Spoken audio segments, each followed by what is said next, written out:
We announced today that, after many tests and trials, we have found, without a doubt, that faster than light travel is possible. It won't be an easy thing for people to accept, not after the dozens of years and billions of dollars developing the technology. It was a unanimous decision. I only wish we had reached it sooner. When the first ship disappeared, we pressed forward. Everyone knew there would be setbacks and sacrifices on this journey. The second ship reappeared after 5 seconds and only about a mile from where it launched. When the pilot came out, silent and unresponsive, some of the board members expressed concern.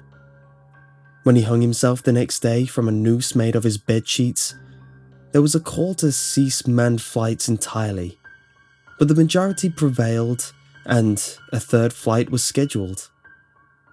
The third and final ship reappeared in almost exactly the place it left, undamaged, but with no pilot. According to the engineers, the hatch had remained shut for the entire flight, and there was not a single breach in the hull. However, unlike the previous ship, the internal cameras had remained functional, and at the following board meeting, we reviewed the footage. It was a short meeting. The footage has been deleted.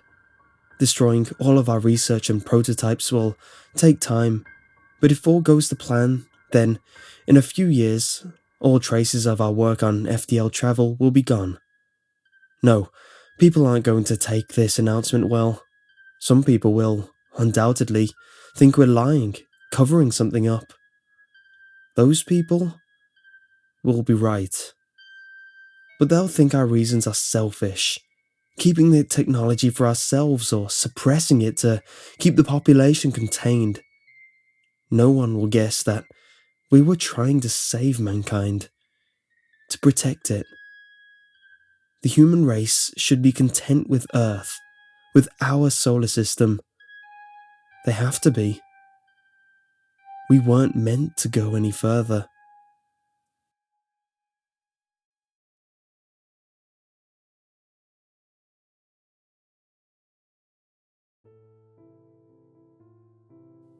When I was in 6th grade, I remember I had this beautiful teacher with very long, dark hair and big, mesmerizing brown eyes.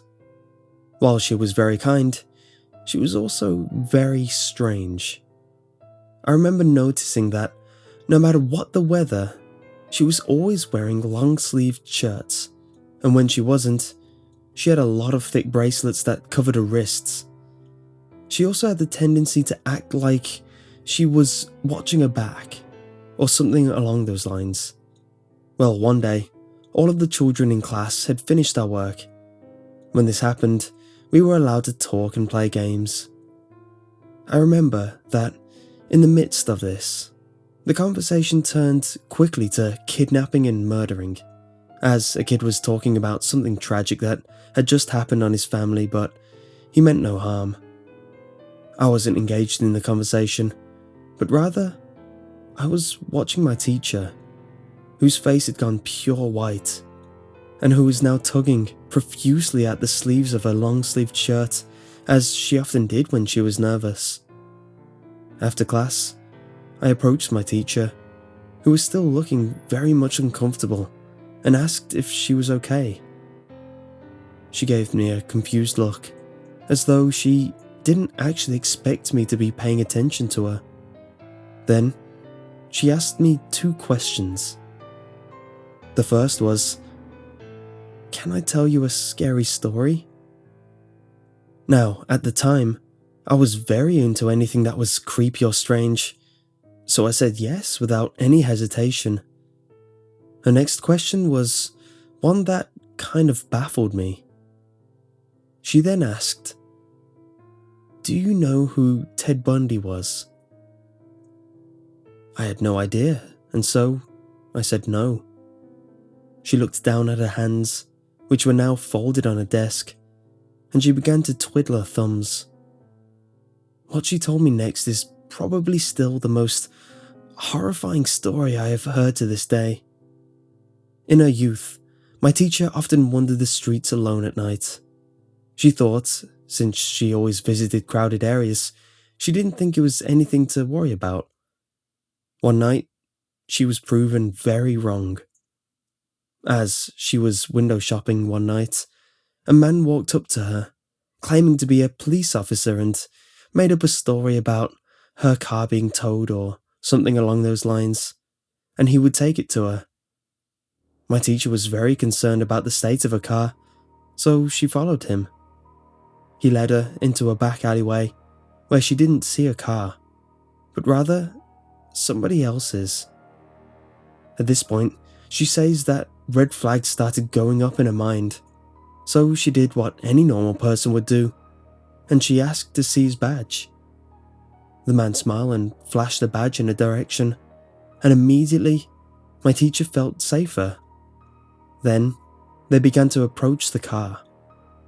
My teacher, once again, demanded to see the badge a little closer, and that's when the supposed officer put his hands over her mouth and threw her into the back seat of his car. She tried to scream, but he kept his hand over her mouth. Then he reached for something with his free hand. It was a pair of handcuffs, which he used to handcuff her hands behind her back. She begged and pleaded with him, to no avail. Fortunately for her, before anything really bad could happen, she somehow managed to escape. How exactly she isn't even sure, but as soon as she got out of the car, she took off yelling and screaming and did not look back. A few months later, she heard of a man that had been apprehended for kidnapping and murdering women in quite a few states by the name of Theodore Bundy. When his picture flashes on a TV screen, that's when she said she broke down. It was the same man that had tried to abduct her. At the end of her story, she rolled up her sleeves of her shirt. There were very clearly circular scars from where the handcuffs had clearly broken skin on her wrists. What she said to me next will stick with me until the day I die. She said, "Strangers will tell you a lot of things. They will say they know your parents or your friends. They may say they are hurt or need some help. But do not go to them unless you personally know them. Call your parents or another adult that you know. Be very wary of strangers. They will lie to you so that they can hurt you." I left that class a little shaken and had no idea what to think. Sometimes I still don't. I have used this story countless times to warn family members or other children of the dangers of talking to people you do not know. I wish I could see her again and see how she was doing, but I have no way of getting a hold of her now. As far as I know, she is retired and living happily. But I would like to know for myself.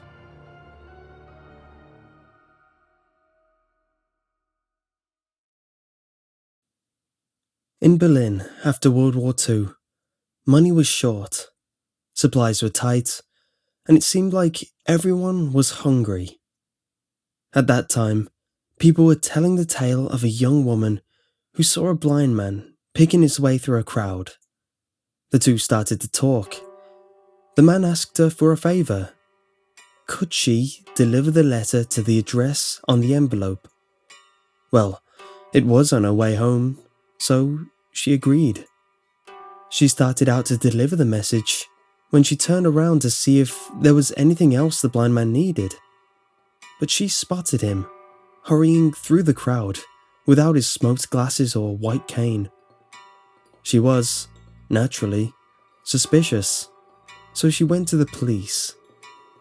When the police paid a visit to the address on the envelope, they made a gruesome discovery. 3 butchers had been harvesting human flesh and selling it to starving people. And what was in the envelope the man gave to the woman? A note, simply saying, "This is the last one I am sending you today."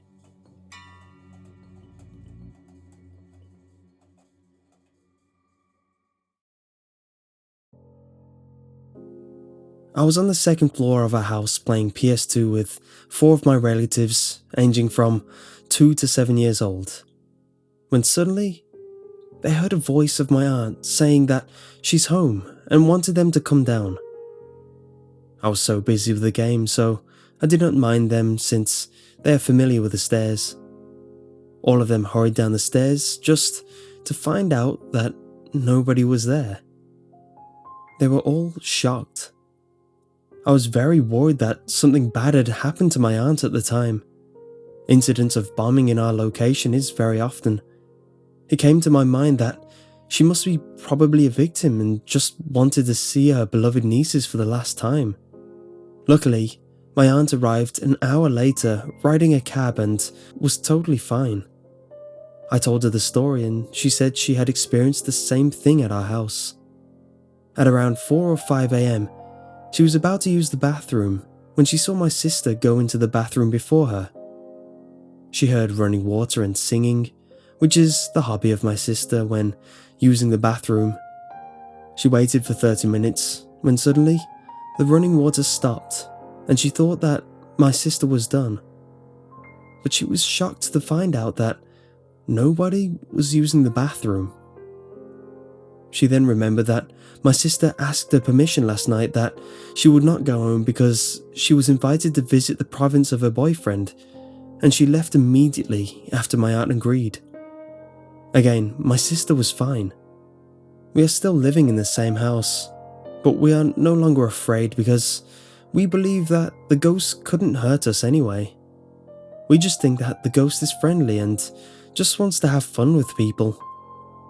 That is why we call the ghost the Mimic Ghost.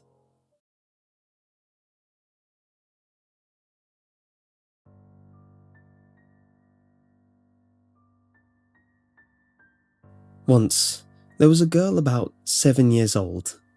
She lived with her parents in a small house which was in the middle of a deserted moor. They were somewhat poor and got this house a few years ago for not much money. The girl's name was Marissa, and she knew every inch of the house. One night, Marissa went into the kitchen, hugging her doll tightly, to find her parents talking very seriously. When the girl walked in, she noticed something through the window which was over the sink. Over the hill, about 5 yards away, a man with craggy clothes and a pale face with black hair was staggering over towards the house. Marissa caught a few words in the conversation: killer and 911. As the parents noticed their daughter, they told her, "Go to bed, honey, it's nothing." So Marissa went to her room, but she couldn't fall asleep. She knew that her family was in trouble, that man wasn't a good sign. Suddenly, a door outside her room slammed open. She heard a shriek and a loud thump. Footsteps were heading towards the room. She let out a scream and ran over to close the door and lock it. She went over to a closet. She had to hide. The family had a secret. In Marissa's closet, there was a secret passage in a loose stone which led to the cellar, which would help them if they ever needed to hide. She heard a loud bang, bang on the door.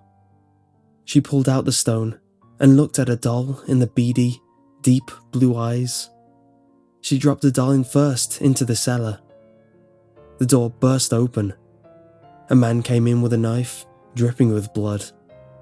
Marissa was about to get into the cellar, but before she could move, she was killed, and the stone fell back into the floor.